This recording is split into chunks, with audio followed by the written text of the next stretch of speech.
चलिए स्टार्ट करते हैं आज का क्लास। आज स्टडी नोट 2 से स्टार्ट करते हैं। स्टडी आप लोग को पता है जो स्टडी नोट 1 था वो ऑलरेडी कवर अप मैं कर चुका हूँ। आज स्टडी नोट 2 से स्टार्ट करने वाले हैं। चैप्टर का नाम है company cost record and audit tools 2014। Okay friends, चलिए in earlier class I already discuss कि history of cost audit, history of institute of cost accountant of India और सेक्शन 148 का ओवरव्यू बताया था मैंने लास्ट क्लासेस में। तो आप जा करके देख लीजिएगा जरूर, अगर आप नहीं देखे होंगे तो। फिर ऑडिट से ऑडिट की होता क्या है वो मैं बताया था। तो स्टडी क्लास में मैं पूरा ओवरव्यू ले चुका हूँ, इंट्रोडक्शन पार्ट। आज हम लोग स्टार्ट करने वाले हैं company cost record and audit tools 2014। Okay friends, चलिए यहाँ से हम लोग रूल से स्टार्ट करते हैं। अभी ये जो cost record and audit rules है, company cost record and audit rules है ना 2014, इसको 6 रूल्स में पूरा cost record and audit rules को डिवाइड किया गया है। ठीक है, 6 रूल्स में, और 4 कॉस्ट अकाउंटिंग स्टैंडर्ड है। ठीक है, CS4 है। ठीक है, आगे बढ़ते हैं।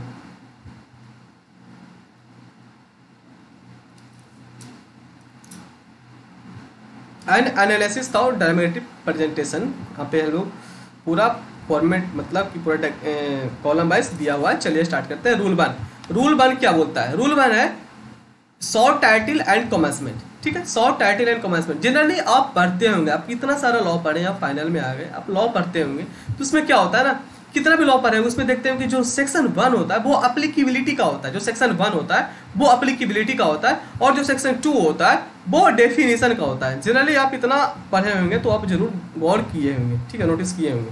ठीक है फ्रेंड्स, तो जो रूल 1 होता है वो शॉर्ट टाइटल एंड कमेंसमेंट होता है। ठीक है, रूल 1 को डिफाइन किया गया शॉर्ट टाइटल एंड कमेंसमेंट के अंदर।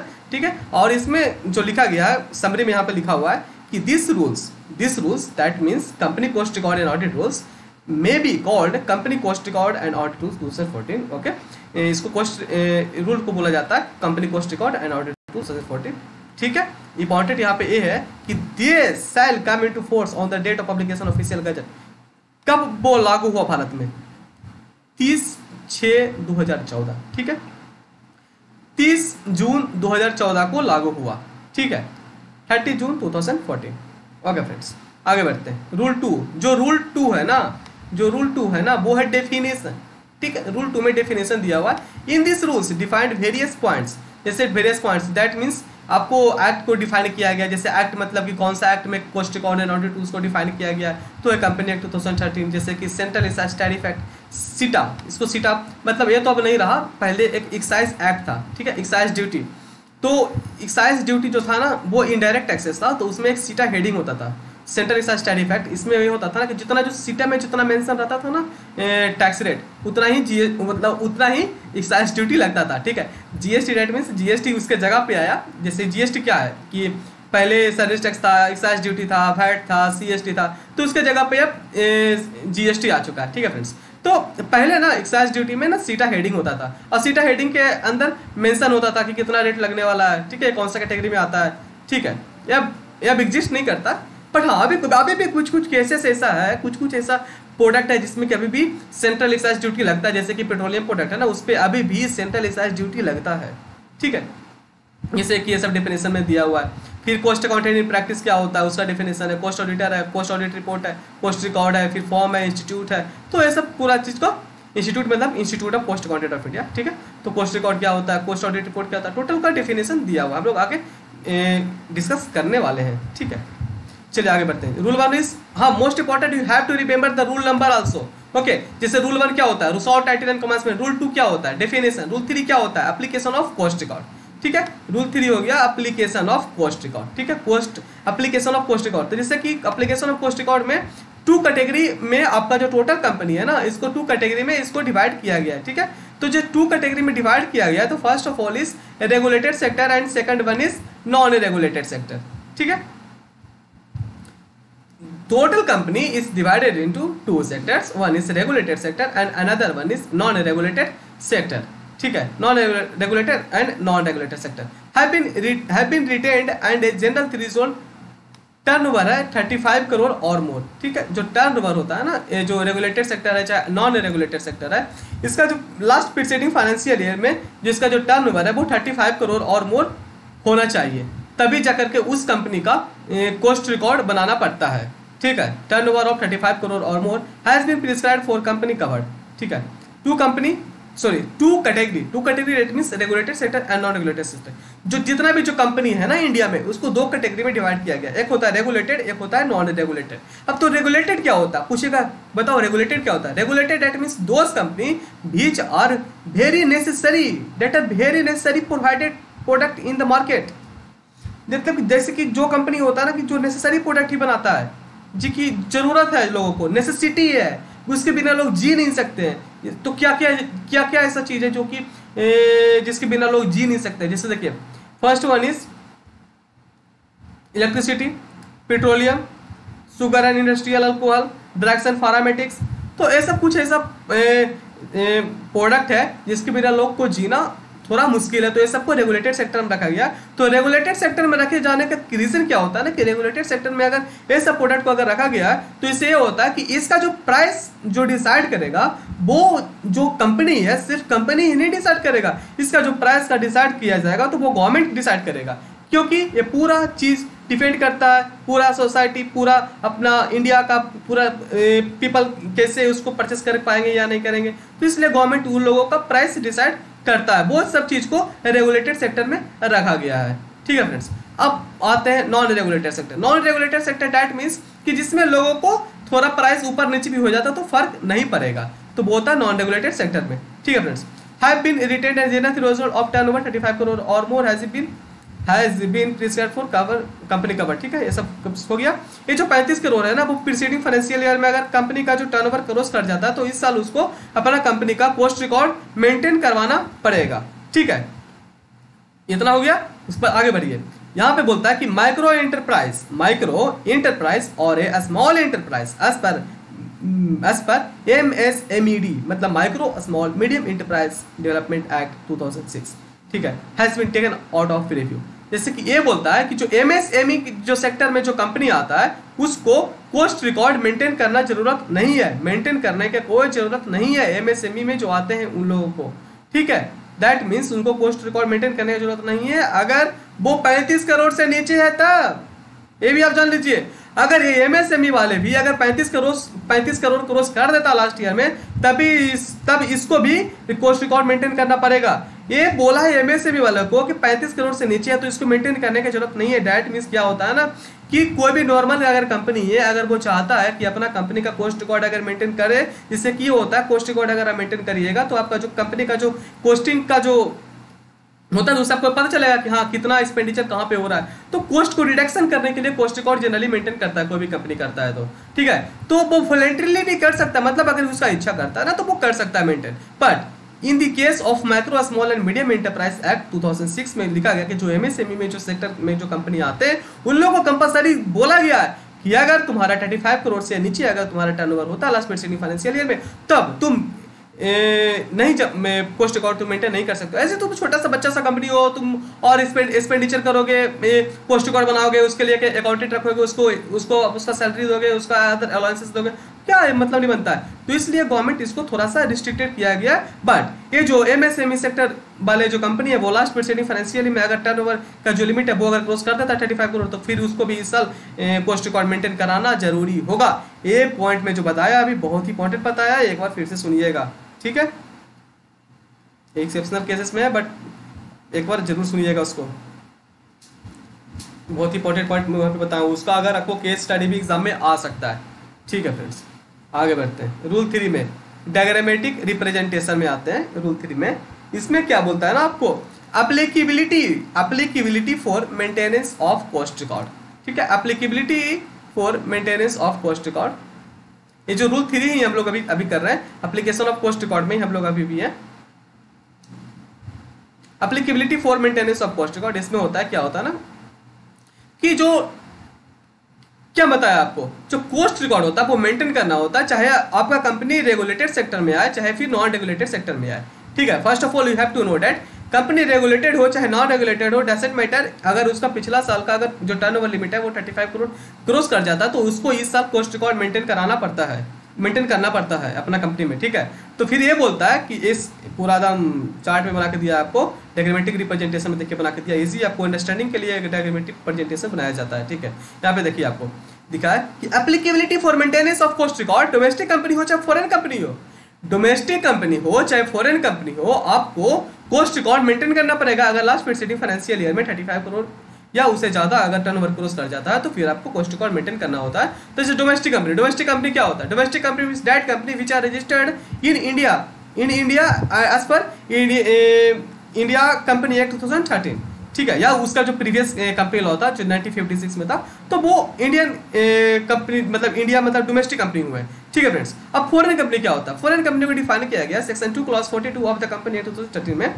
Foreign company means that company which are registered outside India, ठीक है, रजिस्टर्ड होता है वो आउटसाइड इंडिया में, बट उसका place of business in India होता है, place of business in India होता है, आइदर बाय इटसेल्फ या फिर एजेंट या चाहे फिर सोशल मतलब इलेक्ट्रॉनिक मीडिया, ठीक है। तो ये होता है फॉरेन कंपनी। फॉरेन कंपनी को डिफाइन किया गया सेक्शन 2 क्लॉज 42, ये थोड़ा सा आप एक सेक्शन याद कर लीजिएगा, ठीक है फ्रेंड्स। चलिए आगे बढ़ते हैं। Listed in table of rule 3 that means applicability of cost record, okay. तो जैसा कि मैं बता चुका हूँ थोड़ा देर पहले भी कि रेगुलेटेड होता है नॉन रेगुलेटेड होता है, तो फिर से बताने का कोई मतलब नहीं बनता। तो रेगुलेटेड और नॉन रेगुलेटेड दोनों होता है। तो वो अगर उसका टर्नओवर इंगेज्ड इन अगर वो इंगेज होता है मतलब वो जो कंपनी है रेगुलेटेड हो चाहे फिर नॉन रेगुलेटेड हो, अगर वो लास्ट प्रीसीडिंग फाइनेंशियल ईयर में अगर वो इंगेज होता है प्रोडक्शन करने में, मतलब प्रोडक्शन ऑफ गुड्स बनाता है, मतलब अगर गुड्स प्रोड्यूस करता है या फिर अगर सर्विसेज प्रोवाइड करता है, ठीक है, और ओवरऑल अगर उसका turnover from all of its product and service, अगर उसका overall turnover from all the product and service अगर 35 करोड़ और ज्यादा उससे हो जाता है लास्ट प्रीसीडिंग फाइनेंशियल ईयर में, तो फिर उस कंपनी को ना कॉस्ट रिकॉर्ड मेंटेन करना जरूरी हो जाता है। It's compulsory to maintain cost record in your company if your last preceding financial year overall turnover from all of its product and services exceeds या इक्वल टू 35 करोड़ और more, ठीक है। तो फिर आपको कॉस्ट रिकॉर्ड मेंटेन करना compulsory हो जाएगा, ठीक है फ्रेंड्स। ये हो गया हम लोगों का rule 3 application of cost record, okay. तो देयर आर 6 रूल्स। अभी हम लोग ने 3 रूल कवर अप कर चुके हैं। जो रूल 1 था शॉर्ट टाइटल इन कॉमर्स में, रूल 2 था definition, and rule 3 is application of cost record. And now I will moving to rule 4, ठीक है।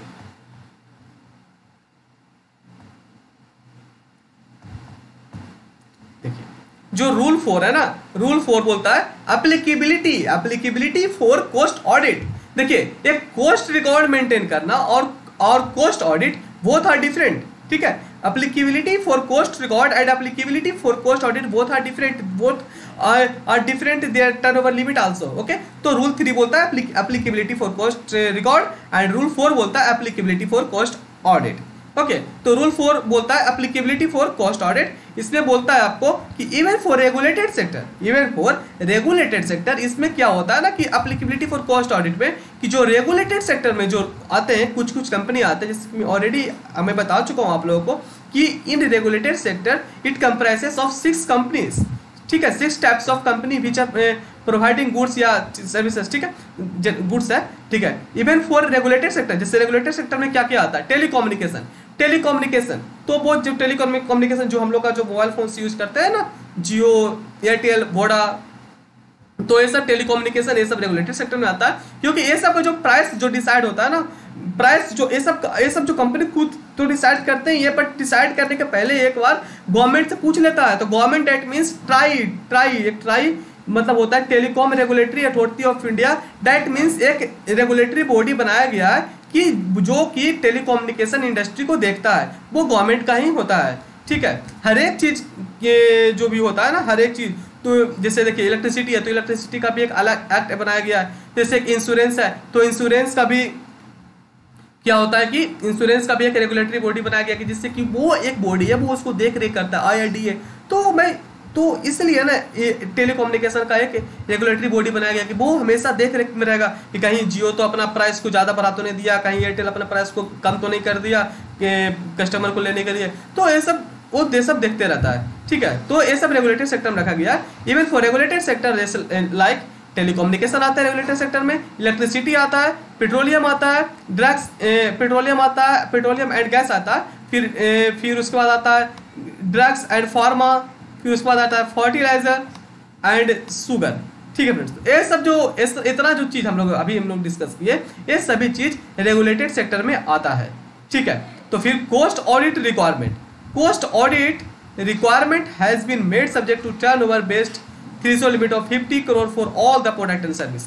क्या होता है ना कि अगर आपका जो कंपनी का जो पिछला साल का जो टर्नओवर था, वो अगर coast audit requirement has been subject to turnover based 50 crore, हाँ 50 करोड़ अगर हो जाता है for all the product and service which are providing in your company. ठीक है, बट 25 करोड़ किसी एक इंडिविजुअल प्रोडक्ट और सर्विस का होना चाहिए, तो फिर आपको अपने कंपनी में कोस्ट ऑडिट करवाना कंपलसरी हो जाता है। ये अगर नॉन रेगुलेटेड सेक्टर है तो इसका 100 crore and 35 crore.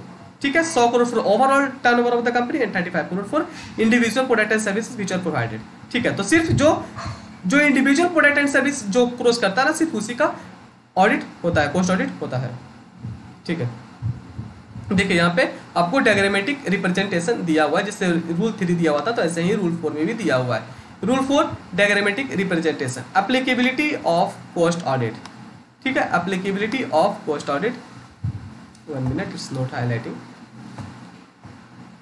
Okay this is a chart so that is not right.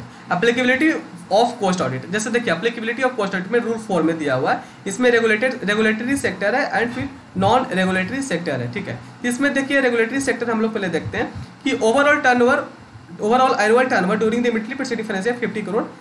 यहाँ पे एंड होगा। ठीक है फ्रेंड्स, यहाँ पे एंड होगा, जस्ट दैट मीन्स 50 करोड़ तो ओवरऑल एनुअल टर्नओवर तो होना ही चाहिए। इसके बाद क्या है ना कि आपको किसी प्रोडक्ट का भी 25 करोड़ रुपीस होना चाहिए, तभी जाकर के आपके कंपनी में कोस्ट ऑडिट एप्लीकेबल होगा। That means both are applicable होगा, तभी जाकर के आपका कंपनी में कोस्ट ऑडिट करवाना कंपलसरी हो जाएगा।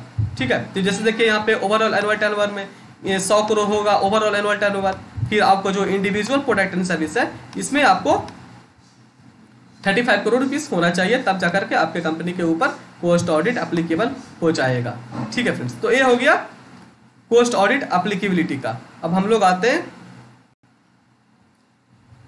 ये थोड़ा सा अलग है, ये जो पॉइंट दिया है ना यहाँ से लेकर के यहाँ तक, ये थोड़ा सा अलग है। देखिए यहाँ पे क्या लिखा है, if revenue from export foreign exchange से, अगर आप एक्सपोर्ट करते हैं और आपका एक्सपोर्ट से आप जो रेवेन्यू कमा रहे हैं वो 75% ऑफ द टोटल रेवेन्यू से कमा रहे हैं। ठीक है, आपका जो रेवेन्यू हो रहा है आपका कंपनी का वो 75% से ज़्यादा हो रहा है एक्सपोर्ट से, या फिर आप ऑपरेट कर रहे हैं स्पेशल इकोनॉमिक जोन में, दोनों में सेम ही चीज़ लिखा हुआ है। ठीक है, तो फिर क्या होता है ना कि rule 4 is not applicable. That means आपको कोस्ट ऑडिट करवाने की जरूरत नहीं है, आपको सिर्फ कोस्ट रिकॉर्ड भी मेंटेन कर लीजिएगा तो काम हो जाएगा। Only rule 3 will applicable, that means only cost record has to be maintain. ये दोनों केसेस में सिर्फ कोस्ट रिकॉर्ड भी मेंटेन करने से काम हो जाएगा।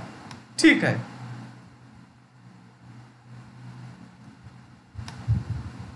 ठीक है फ्रेंड्स, तो कोस्ट रिकॉर्ड भी मेंटेन करने से ये दोनों में इस सारे पॉइंट में काम चल जाएगा। ठीक है, आगे बढ़ते हैं। अब रूल 5 में आते हैं। रूल 5 बोलता है maintenance of cost record. Maintenance of cost record बोलता है कि the requirement to maintain cost record in form CRA1। CRA1 में मेंटेन होता है कोस्ट रिकॉर्ड। जैसे CRA1 मतलब होता है कि कोस्ट रिकॉर्ड ऑडिट। ठीक है, CRA1 में मेंटेन होता है। Have been postpone to financial year 2015-16 for the following company in the and in some non regulated sector, namely coffee, सब कुछ को 14 से एप्लीकेबल हो गया था, कुछ को 15 से एप्लीकेबल हुआ था। ठीक है, जैसे CRA1 CRA2 जैसे होता है ना कोस्ट ऑडिट में, ऐसे ही अगर आप स्टैट ऑडिट पर होंगे तो उसमें आप पढ़ते होंगे 82, 82, 83 फॉर्म नंबर होता है। ठीक है, अब आते हैं rule 6। There are 6 rules in cost record and audit rules. हम लोग अब लास्ट रूल पे पढ़ रहे हैं, कोस्ट ऑडिट होता है। इसमें क्या बोलता है ना कि any casual vacancy in the office of a cost auditor whether due to resignation, death और removal to be filled by the board of director within 30 days. कोई भी कारण से अगर कैजुअल वैकेंसी हुआ कंपनी में ड्यू टू रेजिग्नेशन या death या रिमूवल, तो फिर वो कंपनी का जो डायरेक्टर होता है उसका रिस्पॉन्सिबिलिटी होता है कि कंपनी में विद इन 30 डेज एक कोस्ट ऑडिटर को अपॉइंट कर ले, ठीक है। Any casual vacancy in the office of cost auditor whether due to resignation death removal to be filled by the board of director within 30 days, within 30 days के अंदर उसको appoint कर लेना compulsory होता है, ठीक है। And the company shall inform the central government, और जिस दिन कंपनी अपॉइंट करेगा उस दिन से कंपनी का रिस्पॉन्सिबिलिटी होता है कि इन्फॉर्म करेगा सेंट्रल गवर्नमेंट को विद इन 30 डेज इन्फॉर्म करेगा सेंट्रल गवर्नमेंट को इन CRA 2 फॉर्म में of such appointment of cost auditor, ठीक है फ्रेंड्स। तो इतना अभी कोस्ट ऑडिटर इसको हम यहाँ तक कवर अप कर लेते हैं। तो इतना हम लोग अभी पढ़े रूल 6 तक, ठीक है। तो आज हम लोग यहीं तक रखते हैं, आगे का जो भी पोर्शन है वो आपको मैं नेक्स्ट क्लास में डिस्कस करने वाला हूँ, ठीक है। तो बस आज इतना ही। अगर वीडियो अच्छा लगेगा तो प्लीज़ वीडियो को लाइक कर दीजिएगा और अपने दोस्तों के साथ भी थोड़ा सा शेयर कर दीजिएगा, और अभी तक चैनल सब्सक्राइब नहीं किया तो चैनल को जरूर सब्सक्राइब करिएगा, क्योंकि मैं टोटल पोस्ट ऑडिट का, पोस्ट मैनेजमेंट ऑडिट का पूरा सिलेबस डालने वाला हूँ। तो please subscribe my channel. Thank you.